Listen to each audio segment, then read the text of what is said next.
Hello hello hello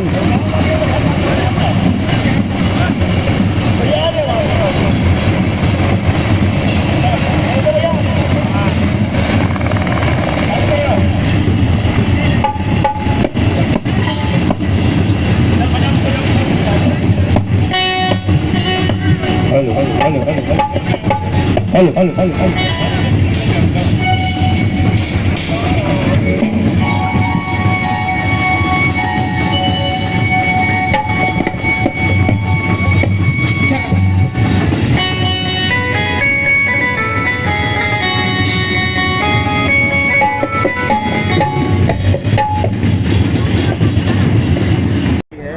और भाजपा के जो नेताओं के भाषण में सुन रहा हूँ, जो बौखलाहट मुझे दिख रही है, जो एक नकारात्मक कैंपेन उन्होंने शुरू किया है, वो कहीं ना कहीं इस बात का प्रतीक है कि वो पिछड़ रहे हैं कि देश में ये चुनाव अब बदलाव का चुनाव बन गया है।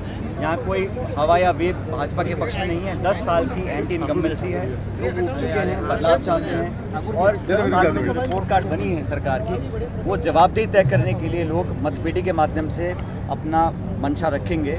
भारतीय जनता पार्टी का जो कार्यकाल रहा 10 साल का, उसमें वो किसी भी वर्ग को संतुष्ट नहीं कर पाए, चाहे किसान वर्ग हो, चाहे शिक्षित नौजवान बेरोजगार हो, चाहे महिला हो, मध्यम वर्ग हो। हाँ, कुछ चंद ऐसे लोग हैं देश भर में चुनिंदा, जिनके उन्होंने लाखों करोड़ कर्ज माफ़ किया है, जिनको उन्होंने देश की संपत्ति बहुत कम दामों में दे दी है। हवाई अड्डा है, हमारे खान खदान हैं, बंदरगाह हैं, बिजली घर हैं, वो दिए हैं। लेकिन देश में अधिकांश लोग आज बदलाव चाहते हैं और मैं ऐसा मानता हूँ कि भाजपा की सरकार यहाँ बनी छत्तीसगढ़ में 4 महीने हो गए, कोई छाप जनता के जहन में नहीं छोड़ पाए। बदलाव निश्चित होगा और कांग्रेस पार्टी बढ़त के साथ, बहुमत के साथ चुनाव जीतेगी। संविधान बदलेंगे ऐसा भाजपा बोल रही है, क्या लगता है सरकार है? ये तो भाजपा के कुछ नेता हैं जिन्होंने इस पर अपनी टिप्पणियां करी, जिन्होंने बिना पूछे इस बात को बार बार कहा है और इसलिए भाजपा के जो शीर्ष नेता हैं उनको सफाई देनी पड़ रही है।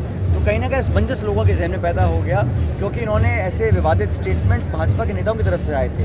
हमने कभी किसी पर आरोप नहीं लगाया, लेकिन जो मंशा है, जो उनके नेता खुद बोलते हैं, उसकी सफाई तो वही दे सकते हैं। भाजपा बोले पूरे 11 सीट जीतेंगे यहाँ पे। अब भाजपा तो बोल रही है 300 पार, 400 पार, 500 पार, उसका तो कोई अंत नहीं है। लेकिन मैं तो जानता हूँ जिन राज्यों में पूरे देश में, केरला से लेके कश्मीर तक, जहाँ जहाँ चुनाव हो रहा है, वहाँ पर लोग बदलाव के मूड में। किसानों की बात करें, पूरे भारत में किसान ने हड़ताल किया था, उसके बाद में मांगे पूरी हुई। आज क्या मानते हैं, किसानों के साथ छल हुआ है? किसान जो है आज आक्रोशित है। किसानों को 3 काले कानून बनाने के बाद जब विड्रॉ किया था तो ये वादा किया गया था कि MSP कानून बनेगा। आज तक वो धोखा दिया है भाजपा ने। कांग्रेस ने मैनिफेस्टो में लिखा है कि हम फसल खरीद पे कानून बनाएंगे। ये संभवतः देश में पहली बार किसी पॉलिटिकल पार्टी ने कमिटमेंट किया है और किसान आज कांग्रेस की ओर देख रहा है उम्मीद के साथ, उसका हमको फायदा मिलेगा।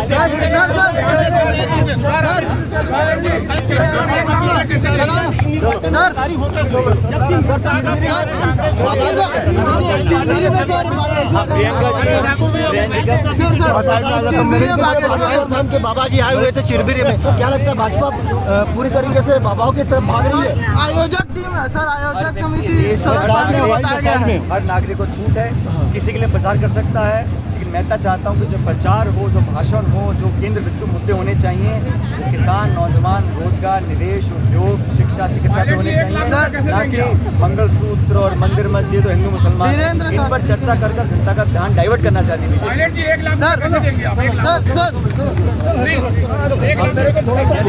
बना वैसे बना।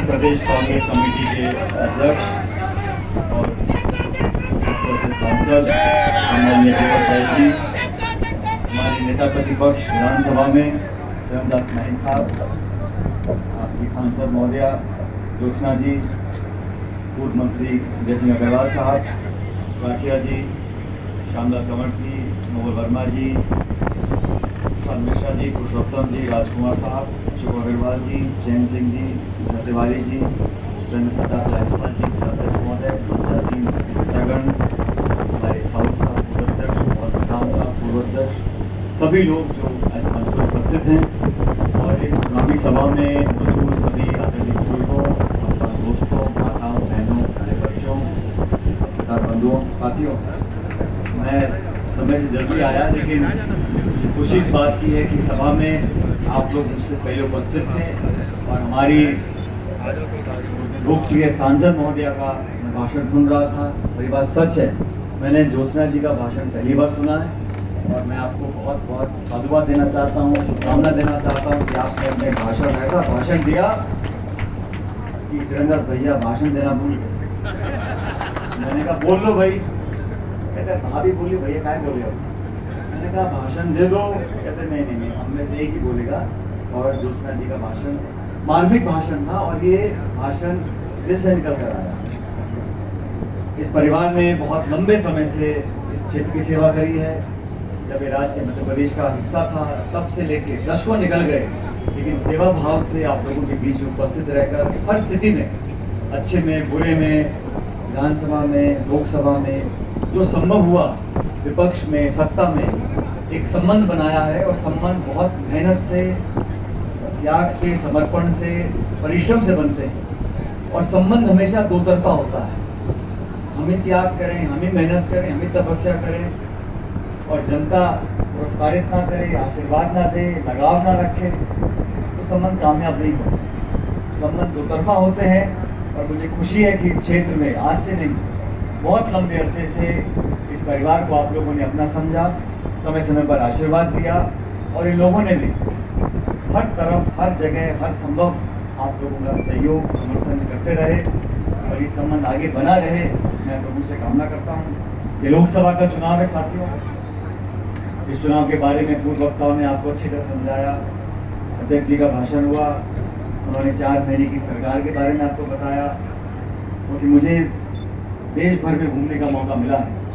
मैं केरल, आंध्र प्रदेश, जम्मू, उधमपुर, असम, बिहार, राजस्थान, मध्य प्रदेश, हर जगह में गया हूँ। और इस चुनाव में एक बात मैंने देखी है कि इस लोकसभा चुनाव में कोई हवा नहीं है, कोई ऐसा प्रभावी मुद्दा देश भर का नहीं है जो जनता उससे आकर्षित हो। हर राज्य में, हर जिले में लोग उम्मीदवार को देख रहे हैं। लेकिन एक बात मुझे लगी जो पूरे देश में मुझे देखने को मिला कि सब लोग कूद चुके हैं। इन 10 साल में, 10 साल का समय बहुत होता है। जो बच्चा पहले 8 साल का था आज वो मालिक हो गया और मतदाता बन गया। इन 10 सालों में वही सरकार, वही मुखिया, वही झंडा, वही होर्डिंग, वही भाषण, वही जुमले, कितनी बार इंसान बने।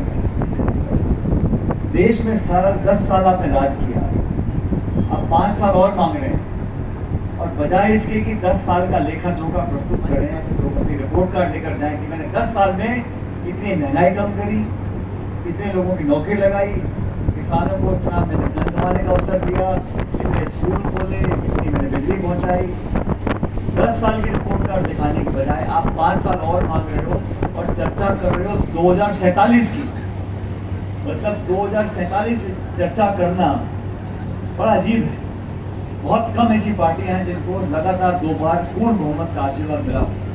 लेकिन इन 10 सालों में, पिछले चुनाव में 303 सीट बीजेपी जीत कर गई। इन 5 सालों में नोटबंदी से लेके जीएसटी लगाने का काम किया, महंगाई बढ़ाने का काम किया और अपने लिए 15 साल मांग रहे हैं। और जो नौजवान फौज में जाना चाहता है उसको कहा तुम अग्निवीर में जाओ और 4 साल में आपको करने के रेखा है। 17 साल का बच्चा फौज में जाएगा, 21 साल में वो रिटायर हो जाएगा। विरोधाभास है। और हमें लगता है कि इन सालों में एक मजबूत सरकार दिल्ली में अपने आप को बोलते हैं, लेकिन एक नीतिगत तरीके से, और कृपया ध्यान देकर सुने मैं क्या कहना चाह रहा हूँ, नीतिगत तरीके से देश में जो संवैधानिक संस्थाएं हैं उन संस्थाओं को लगातार नीतिगत तरीके से कमजोर करने का काम है। यहाँ मुझे खुशी है इतनी हमारी माताएं बहनें बैठी हैं। आप लोग जागरूक लोग हो। वोट देने का अधिकार इस देश में है। वोट देने का अधिकार रूस में भी है, पाकिस्तान में भी है। लेकिन दुनिया में कोई नहीं बोलता कि लोकतंत्र बहुत मजबूत है पाकिस्तान में या लोकतंत्र बहुत मजबूत है रूस के अंदर। ऐसा क्यों है? वहां पर भी वोट डलते हैं, वहां पर भी चुनाव होते हैं 4-5 साल में। वोट देने का अधिकार मात्र एक स्वस्थ और मजबूत लोकतंत्र की परिभाषा नहीं है। एक मजबूत लोकतंत्र वहां पर है जहां संस्थाएं मजबूत हैं, जहां आप संस्थाओं का मान सम्मान, उनकी पारदर्शिता, उनकी विश्वसनीयता को आप कायम कर सकते हैं। दुर्भाग्यवश इस देश में पिछले कुछ सालों में संस्थाओं को कमजोर करने का काम किया गया।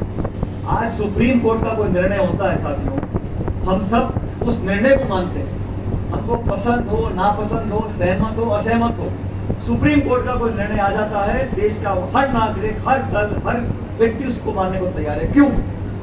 क्योंकि सुप्रीम कोर्ट वो संस्था है, सर्वोच्च न्यायालय, सर्वोच्च न्यायालय ने निर्णय दे दिया तो बाकी सब उसके आगे समाप्त हो जाता है, हम उसकी बात को मानते हैं। सुप्रीम कोर्ट का जो न्यायालय में जज बैठता है वो आसमान से तो आया नहीं है, वो भी तो इंसान है। हम उस जज की, सुप्रीम कोर्ट के न्यायालय के हर आदेश की पालना क्यों करते हैं? क्योंकि हमारी आस्था उसके अंदर है कि न्यायपालिका सर्वोच्च जज ने बोल दिया, सब लोगों को वो बात माननी पड़ती और सहज हम मानते भी, क्योंकि उस संस्था की मान्यता, उसकी पारदर्शिता, उसकी विश्वसनीयता पर कोई संदेह नहीं है। नागरिक किसी को भी फटकार सकता है, प्रशंसा कर सकता है, सही गलत बता सकता है। अगर संस्थाओं पर प्रशंसन लग जाएगा, मनमानी हम लोग करेंगे। मुझे नहीं पता आप में से कितने लोगों ने वो देखा होगा, चंडीगढ़ में महापौर का चुनाव हो रहा था, निर्वाचन अधिकारी चंडीगढ़ में बैठ के खुद कलम से वोटों को खराब कर रहा था। वो तो कैमरा में पकड़ा गया, सुप्रीम कोर्ट ने हस्तक्षेप किया, तब न्याय वहां पर हुआ। चुनावी बॉन्ड, इसको इलेक्ट्रॉल बॉन्ड बोलते हैं, सुप्रीम कोर्ट ने कहा ये गैर कानूनी है। 8,500 करोड़ रुपया भाजपा ने चंदा लो ठेका लो, चंदा लो और ठेका दो, 8,500 करोड़ रुपए जमा करके अपने खाते में जमा करा लिया। 140 साल ये पुरानी कांग्रेस पार्टी है, प्रमुख विपक्षी दल है। 1994 का कोई नोटिस आया इनकम टैक्स का, उसका बहाना लेकर कांग्रेस पार्टी के खाते बंद कर दिए। आप चुनाव लड़ना चाहते हो, कांग्रेस पार्टी के खाते बंद कर दो। निर्वाचित मुख्यमंत्री हमारे आदिवासी समाज के झारखंड में, उनको जेल में डाल दो। दिल्ली के मुख्यमंत्री को जेल में डाल दो। विपक्षी दल के खाते बंद कर दो, विरोधियों पे छापे डलवा दो, इनकम टैक्स के, ईडी के, सीबीआई के। निर्वाचन आयोग कुछ नहीं करता। 8,000 करोड़ रुपए गैर कानूनी चुनावी बॉन्ड से इकट्ठे किए, भाजपा के खाते सीज नहीं हुए, लेकिन कांग्रेस पार्टी उनके खाते बंद कर दो। तो चुनाव लड़ने के लिए एक बराबरी का मैदान तय करना पड़ता है निर्वाचन आयोग। इसलिए मैं कहता हूं कि संस्थाओं को मजबूत करना, अरे सरकारें बहुत सी आई देश में, कांग्रेस की आई, गैर कांग्रेस की आई, लेकिन संस्थाओं को कमजोर नहीं होने दिया। पहले भी प्रधानमंत्री थे, आलोचना करते थे, सुनते थे, संवाद होता था, लेकिन संसद के अंदर 147 सांसदों को एक दिन में बर्खास्त कर दो, 147 सांसदों को निलंबित करके फिर पीछे से कानून पारित करा दो। बीजेपी का भाषण 300 पार, 400 पार, 500 पार। सरकार बनाने के लिए चाहिए 272 सांसद। देश में भारत में पूर्ण बहुमत चाहिए, 272 सांसद चाहिए। तो 10-15 आप सेफ्टी के लिए एक्स्ट्रा मांगो, लेकिन 400 क्यों चाहिए? तो जब सरकार 272 बन जाती है तो 400 को क्या करोगे? बल्कि दिक्कत आएगी, बनाओ वही बिल्डिंग समाचार। और बार बार भाजपा के नेताओं को ये सफाई क्यों देनी पड़ती है? तो ये समझ में नहीं आ रहा। भाजपा के नेता रोज बोलते हैं हम संविधान से छेड़छाड़ नहीं करेंगे, हम आरक्षण से छेड़छाड़ नहीं करेंगे। आपने कभी सुना मनमोहन सिंह जी को सफाई देते हुए या राजीव गांधी जी को सफाई देते हुए? आपको सफाई देनी क्यों पड़ रही है? मतलब दाल में कुछ काला है। जो जोशना जी बता रहे थे कि हमारे गणतंत्र में, लोकतंत्र में, हमारी जमहूरियत को कहीं ना कहीं कुछ खतरा पैदा हो सकता है भविष्य में। मंशा पे लोग यकीन नहीं करते हैं, इसलिए बदलाव जरूरी है साथियों। देश में बदलाव की लहर है। बाकी नेता नहीं बोले, मैं बोल रहा हूँ आपको। छत्तीसगढ़ में 11 सीटें हैं, 4 पे मतदान हो गया, 7 पे बाकी है, 7 तारीख को। छत्तीसगढ़ में भाजपा से ज्यादा सीटें कांग्रेस पार्टी जीतने वाली है 4 जून जब परिणाम आएंगे। और मैं इसलिए कह रहा हूँ क्योंकि मैंने कार्यकर्ताओं के चेहरों को देखा है। मैंने बूथ पे खड़े हमारे कार्यकर्ताओं को सुना है, देखा है, जिस जज्बे से काम कर रहे हैं, धूप में, पसीने में, भूखे पेट। संसाधन हमारे पास इतने नहीं जितने भाजपा के पास है। सत्ता भी है, ताकत भी है, संसाधन भी है, पैसा भी है, फिर भी उस बावजूद उसके जनता आपके काबू में नहीं है। हर वोट का मालिक एक इंसान है।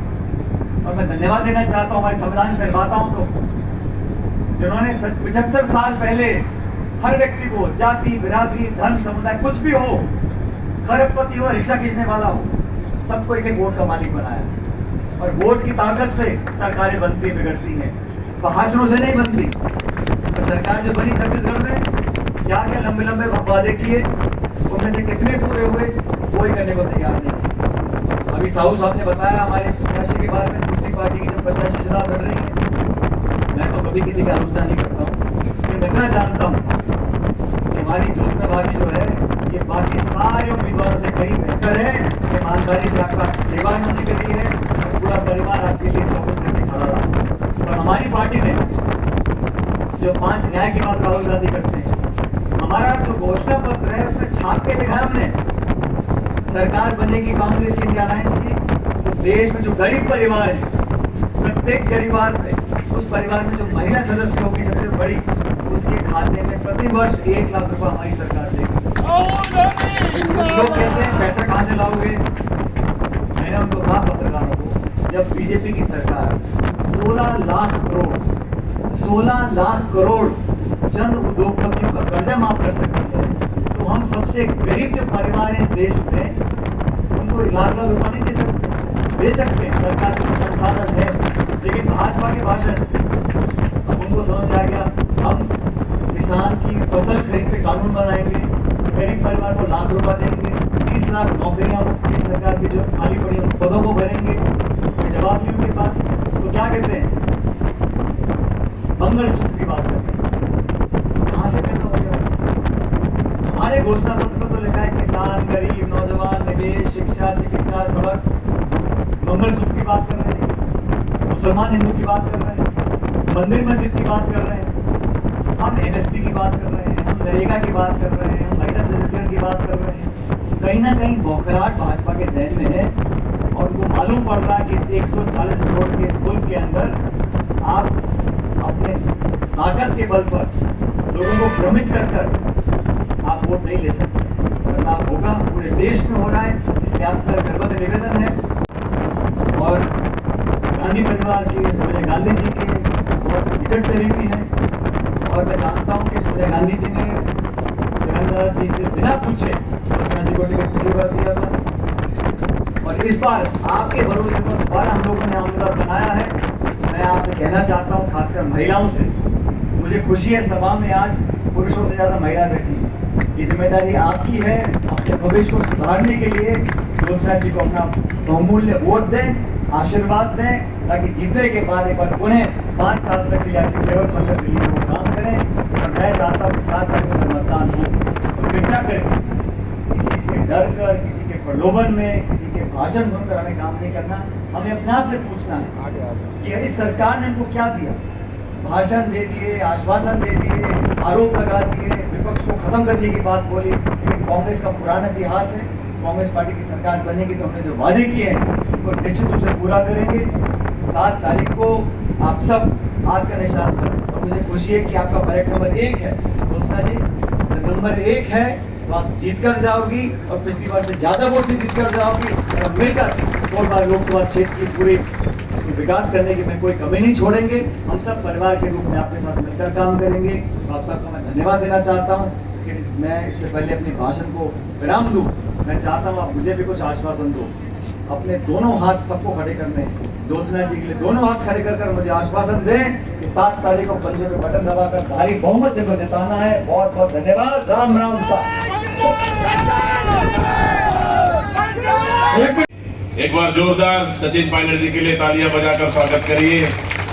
साथ में नेता प्रतिपक्ष माननीय चरणदास महंत जी, और हमारे बीच में आपके प्रत्याशी, लोकप्रिय प्रत्याशी, जहां लगातार 5 साल रहकर आप लोग के बीच में सांसद के रूप में काम किए, माननीय ज्योत्सना महंत जी, और माननीय जय सिंह अग्रवाल जी, पूर्व मंत्री मोहन मरकाम जी, पूर्व अध्यक्ष पूर्व मंत्री माननीय धनेन्द्र साहू जी, विधायक राठिया जी, नोबेल वर्मा जी, श्यामलाल कंवर जी, पूर्व विधायक, मेयर और चैन सिंह सांबले जी, जिला कांग्रेस के अध्यक्ष और तमाम हमारे जनप्रतिनिधि साथी और वरिष्ठ कांग्रेस नेतागण, मंच में बैठे, सामने दूर दराज से आए सभी हमारे जनता पार्टी की सरकार है। पंजाब में बटन दबाने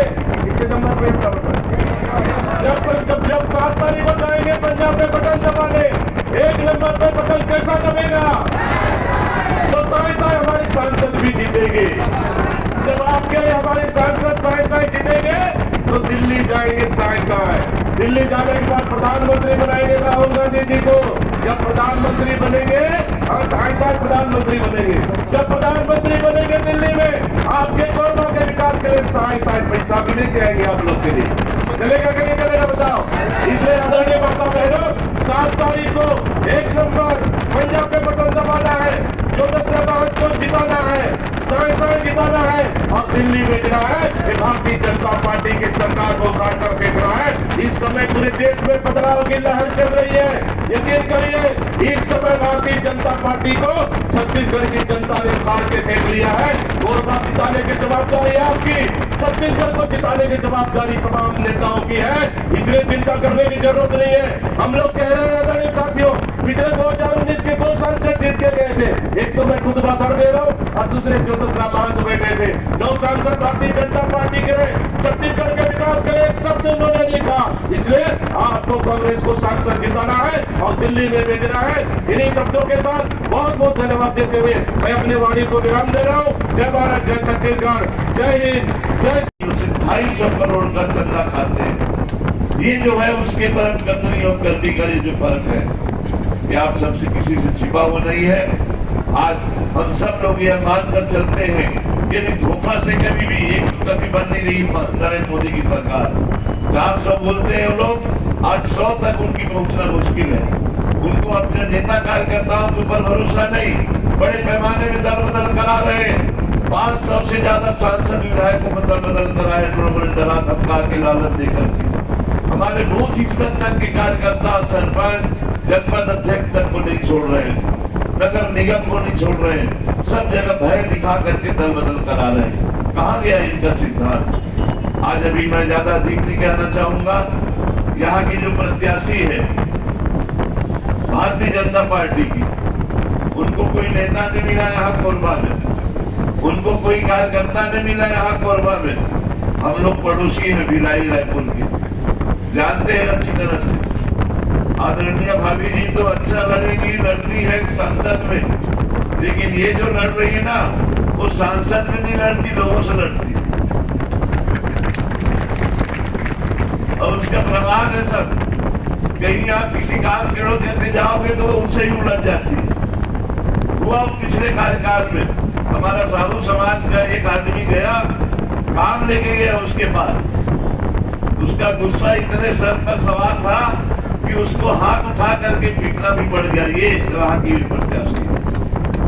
तो ऐसे आचरण जिनके हैं जन सेवा के नाम पर, जो आज जनता के साथ में हाथापाई करे, मैं तो नहीं समझता ऐसा कोई जनप्रतिनिधि देखा हो। आज बहुत ही अनुभवी आदरणीय डॉक्टर महंत जी, चरणदास महंत जी, और उनके विरासत में जो मिला है स्वर्गीय साहूदास महंत जी की जो परंपरा है, एक स्वच्छ परंपरा है, एक सबको एक परिवार की तरह लेकर के चलने की इनकी परंपरा है। और इसी के नाते मेरा आप सबसे अनुरोध है कि प्रचंड बहुमत से हमारी आज कोरबा लोकसभा के हमारे रामपुर विधानसभा क्षेत्र के रजगावार में पधारे हमारे राष्ट्रीय नेता, छत्तीसगढ़ के प्रभारी, राजस्थान के पूर्व उप मुख्यमंत्री, प्रदेश अध्यक्ष भी रहे और युवाओं के हृदय सम्राट आदरणीय सचिन पायलट जी, कार्यक्रम में उपस्थित हमारे छत्तीसगढ़ विधानसभा में कांग्रेस दल के नेता आदरणीय भैया डॉक्टर चरणदास महंत जी, हमारी कांग्रेस की लोकप्रिय प्रत्याशी भाभी जी श्रीमती ज्योत्सना चरणदास बहन जी कार्यक्रम में उपस्थित, हमारे रामपुर विधानसभा क्षेत्र के लोकप्रिय विधायक और हमारे छोटे भाई फूल सिंह राठिया जी कार्यक्रम में उपस्थित, पूर्व मंत्री भाई नोवेल वर्मा जी कार्यक्रम में उपस्थित, हमारे प्रदेश के अध्यक्ष भाई दीपक बैच जी, प्रदेश के पूर्व अध्यक्ष आदरणीय मोहन मरकाम जी, सभी विभिन्न क्षेत्रों से आए हुए कांग्रेस के नेतागण, हमारे पूर्व विधायक जैन सिंह सामने जी, उपस्थित महापौर राजकिशोर प्रसाद जी, जिला कांग्रेस कमेटी ग्रामीण के अध्यक्ष भाई सुरेंद्र जायसवाल जी और विभिन्न क्षेत्रों से आए हुए और विशेष करके रामपुर विधानसभा क्षेत्र से आए हुए सभी गांवों से चुने हुए जनपद, जिला पंचायत, हमारे पंच सरपंच और विभिन्न जाति, विभिन्न धर्म और विभिन्न समुदाय के विभिन्न क्षेत्र से आए हुए सम्मानीय नागरिक बंधुओं, उपस्थित हमारी माताएं बहनें, नौजवान साथियों, बहुत ही खुशी की बात है कि अभी लोकसभा का चुनाव है और पूरे भारतवर्ष में जो एक माहौल पैदा हुआ है कि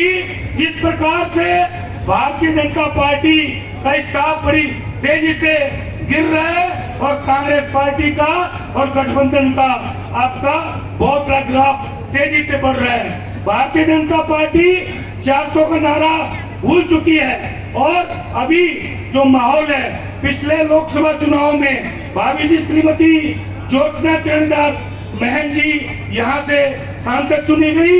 इसके पहले कई बार हमारे भैया डॉक्टर चरणदास बहन जी सांसद बने और 2009 में जब हमारी सरकार थी केंद्र में तो उस समय केंद्रीय मंत्री रहे। पिछली बार शक्ति से जब विधायक बने तो विधानसभा में हमारे स्पीकर रहे।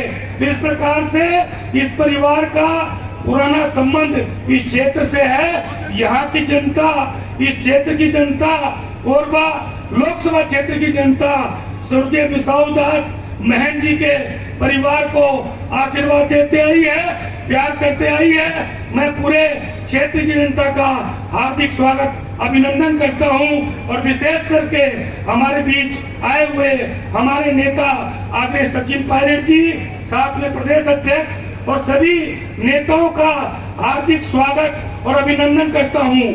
साथियों, आप सबको मालूम है कि आज जब हम गांव में प्रचार करने जाते हैं तो ग्रामीण क्षेत्र के लोग, गांव के सरपंच, गांव के पंच, गांव की हमारी माताएं बहनें हमसे पूछती हैं कि अगर भारतीय जनता पार्टी की इस बार देश में सरकार बनी तो हमारे संविधान का क्या होगा, हमारे लोकतंत्र की रक्षा कौन करेगा।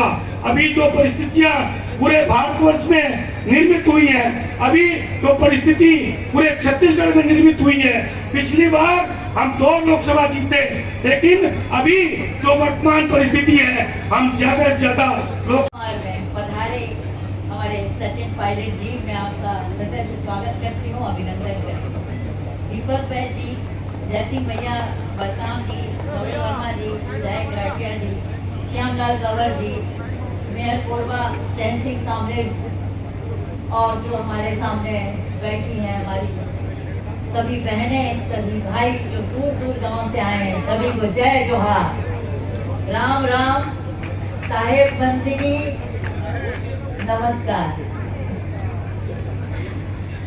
आज पहली बार सचिन जी मेरे सामने आए हैं और मुझे बोलने का मौका लग रहा है, डर भी लग रहा है। मैं भी एक सामान्य महिला हूँ, घरेलू, लेकिन अब बोलना तो है ही। 2019 में सोनिया जी ने मुझे आशीर्वाद दिया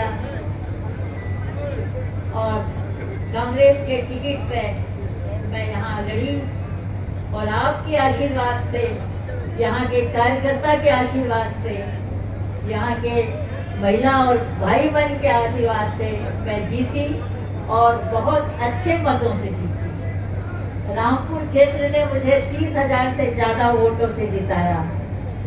मैं आपको आज पुनः मंच से बधाई देती हूँ और धन्यवाद देती हूँ और आप सबकी मैं आभारी हूँ ये बताती हूँ। मैंने सांसद बनने के बाद छोटे बड़े सभी काम किए। यहाँ कोरबा में मेडिकल कॉलेज खोला और अन्य भी छोटे छोटे काम किए। लोकसभा में प्रश्न भी किए, वो 0 आवर भी बोले। वैसे मुझे मेरे ऊपर ये आरोप है कि मैं कहाँ थी, क्या करती थी। मैंने वो सब किया जो विपक्ष में रहने के बाद भी एक महिला विपक्ष में बैठ के कर सकती है। और मुझे इस बात की संतुष्टि भी है कि मैंने वो सभी काम किए जो महंत जी के सपने भी थे।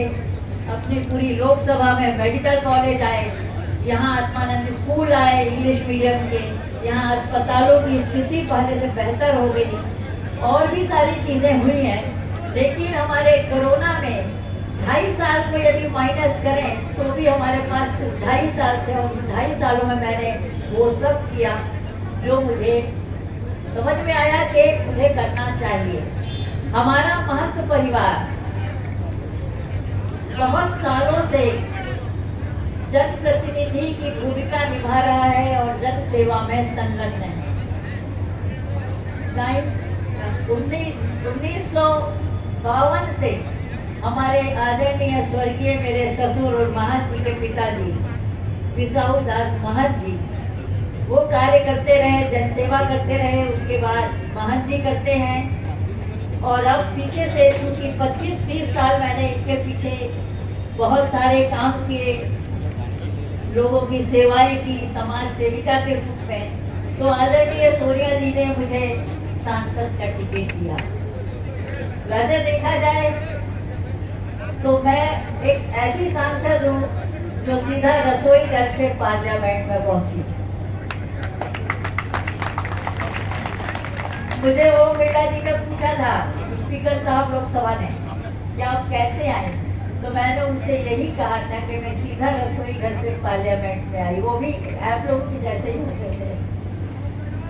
ये सब आपका आशीर्वाद है जो मुझे मिला और अब क्योंकि फिर मुझे टिकट दिया, ये हमारे कार्यकर्ताओं पर विश्वास करके सोनिया जी ने दिया और मैं समझती हूँ उनका विश्वास, उनका भरोसा हम कायम रखेंगे और आप लोग मुझे जिताने में फिर से वही मेहनत करेंगे जो पिछली बार की थी, बल्कि मैं समझती हूँ उससे ज़्यादा मेहनत करेंगे। क्योंकि मेरे साथ मेरा कांग्रेस कार्यकर्ता खड़ा है, मुझे किसी चीज़ का डर नहीं है, किसी बात का भय नहीं है और मुझे कोई भी नहीं डरा सकता।